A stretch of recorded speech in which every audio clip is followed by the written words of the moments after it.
Hey everybody, and today we are returning to the Star Wars universe looking at our first game based on the prequels with The Phantom Menace. Released back in 1999 on PC, almost a full month before the film's release. The PS1 version we are looking at came out 3 months later. Now looking over the main events of The Phantom Menace, you'd probably be thinking that there's a bunch of moments that could easily be turned into playable sections. However, a good chunk of what could have been playable has been stripped out as if to be placed into the other standalone games, and what we are left with is a bare-bones action-adventure platformer that seems to have potential, yet never achieves it, turning The Phantom Menace into yet another mediocre movie tie-in. So the game is based on the film, and surprisingly it follows the narrative pretty well. Unlike a ton of other movie-based games on the PS1, this one doesn't use compressed FMVs from the film, rather shots from the film have been recreated in-game, which is a nice touch. These cutscenes feature no dialogue, but there's a bunch of dialogue throughout the level that can get you caught up on what's happening. Like I said in the opening, though, some of the sections have been left out. You don't ride through the planet's core on Naboo, nor do you take part in the pod race, and there are no space battles. These scenes seem to have been purposely left out so that LucasArts could make more games to tie into the film. Regardless, the story is handled well enough. The issues really start to emerge when you start playing the game. The first thing you're going to notice is that this game has a batshit crazy bizarre camera angle. You've probably played games with a top-down perspective like the original GTA, or a third-person camera that's placed behind your character. Well, Phantom Menace has a camera that's focused on the floor at a 90-degree angle. It's the most disoriented camera I think I've ever had to work with. You can't see what the hell's in front of you half the time. This camera is the equivalent of you looking at the floor in real life with your chin up against your chest. Once you get past the camera and start playing, you'll be running through over 12 levels, battling droids, talking to NPCs, or solving block puzzles.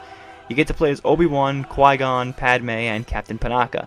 The Jedi get to use Force abilities and a lightsaber, though they can't pick up blasters and rocket launchers. Padme and Panaka, though, only get access to blasters. Now, the fighting is fine when you have a lightsaber, since you can reflect blaster fire back and cut through enemies with pretty much ease. Though when you have blasters, it's a pain in the ass. It's hard to aim, and you have to turn your character in the right direction to even hit enemies. There's no aim assist here. You miss? Well, tough luck. There's really no way to avoid incoming fire, and at times the game will throw a ton of enemies at you, and using a blaster in these situations is just not practical. The different blasters also don't even feel all that different in power level. For example, I hit a droideka with a rocket, and it still takes like 3 hits to kill. No different if I was using my standard dinky little pistol. Padme and Panaka also just have terrible guns outright. Padme has some kind of shock pistol that has a regular battle droid taking like 10 hits. When enemies overwhelm you, you take on damage fast, and there's only a couple of health pickups scattered around each level. And enemies don't drop anything when you kill them. I also said that the Jedi can use Force abilities, or rather, a Force ability. Obi-Wan and Qui-Gon can Force push enemies, and all that happens is a droid will fall over. That's it.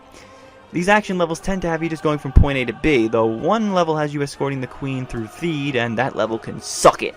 She moves slow, sometimes she stops for no reason, you'll have to go back and pick her up again. She won't follow you if you go too far ahead, and if you step one step further than the maximum amount of distance you're allowed to go, she instantly dies and it's game over. These levels also contain platforming sections. You're given a double jump, but it feels really weird. You can only double jump onto certain things, and you can only ledge grab onto certain ledges. Thanks in part to the camera, making jumps becomes a whole lot more of a challenge, as it's hard to judge where you're going to land, and so jumps can kill you outright. The final battle against Darth Maul on the small walkways and platforms is sinister in this regard. There are also a few boss fights to deal with, though I have no idea how you're supposed to beat them without using the invincibility cheat. There are no strategies for bosses. You just mash the attack button and hope you get in more hits faster than them. Boss fights boil down to you saving before the fight, mashing attack, dying, and then reloading your save to give it another go. Also, I hope you're at full health or these fights are going to be even worse. When you're not using the Force or a lightsaber, you'll be stuck in Fetch Quest, running around a level trying to find the one character you need to talk to.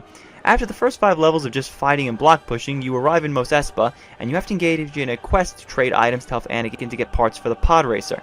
It's a tedious process running from person to person trying to figure out what you need to get and who you gotta get it from.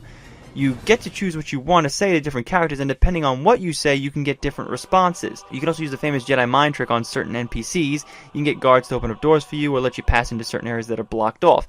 It's a nice touch. But the biggest flaw is with the design. There is no checkpoints in these levels. Levels aren't that long, with most clocking in at about maybe 15 minutes tops. There are no save points as well. Instead, you can save whenever the hell you want right from the menu. So the game kind of feels like every emulated game you've ever played, where you make save states every couple of minutes and try not to die. So this, plus the few scattered health pickups you get, means you'll be getting into a fight, then you'll save the game, move a few more feet, get into another fight, save again, rinse and repeat, and you get the idea. The game can sometimes not always be clear on what you need to do to progress though. Like at the end of the third level, I thought you had to fight off this droid tank thing to end the level, but as it turns out you need to hit 2 switches that are hidden off to the sides around where you fight. I spent way too much time trying to destroy the tank before I looked up a guide to realize you had to hit the switches. And also, they're not really easy to see. I mean, one of them's all the way out on the side here. The presentation is alright for a PS1 game from 1999. Characters are a bit blocky, but that's to be expected from this era of graphics. You don't really get to enjoy the presentation of each level thanks to that camera only showing you the floor though. Levels are diverse, and they do a good job of emulating the environments from the film, however. Though there are some technical issues. For example, while I was in Gungan City, I clipped through the wall and fell to my death because it wasn't textured properly. Thankfully, I saved before falling through. The music is great, with a good majority coming straight from the film itself, and as you know by now, I love it when a movie-based game uses music from the source material. A side bonus, you can also watch the music video for John Williams' Duel of the Fates from the main menu. Which is nice, I guess? Overall, The Phantom Menace is just an average movie tie-in that fails to do much more thanks in part to the flaws in its gameplay and design. It can be fun for a bit, moving around, blocking blaster fire back at droids, but once the enemy count starts to pile up and you got bosses to deal with, the fun stops dead in its tracks and the game makes you want to snap your controller in two. It's not terrible or flat out bad, it just feels like LucasArts wanted this game released way before the film's release date, so they rushed it out the door.